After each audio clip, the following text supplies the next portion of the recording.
છે વાત કરું હું પેલેસ રોડ ઉપર આવેલ આશાપુરા માતાજીના મંદિરની કે જ્યાં ભક્તોની ભીડ જોવા મળી છે। ચૈત્રી નવરાત્રીને લઈને મંદિર છે તેમાં શણગાર પણ થતો હોય છે। જે રીતના દ્રશ્યો જોઈ શકાય છે મંદિરના કે જ્યાં ચારે બાજુ લાઇટિંગની સાથે ફૂલ હાથ પણ શણગાર છે તે કરવામાં આવતો હોય છે।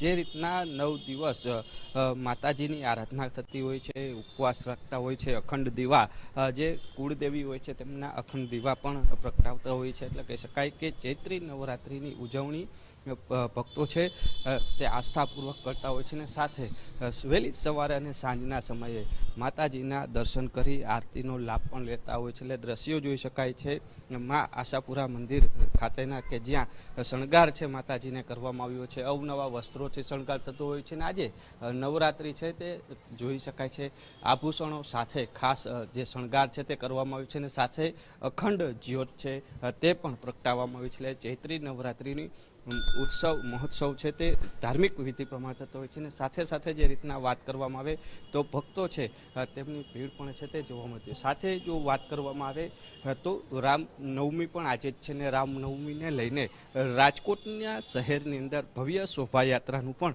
આયોજન છે તે કરવામાં આવ્યું છે। રાજકોટ શહેરની અંદર ભક્તો રામમય પણ બનવાના છે।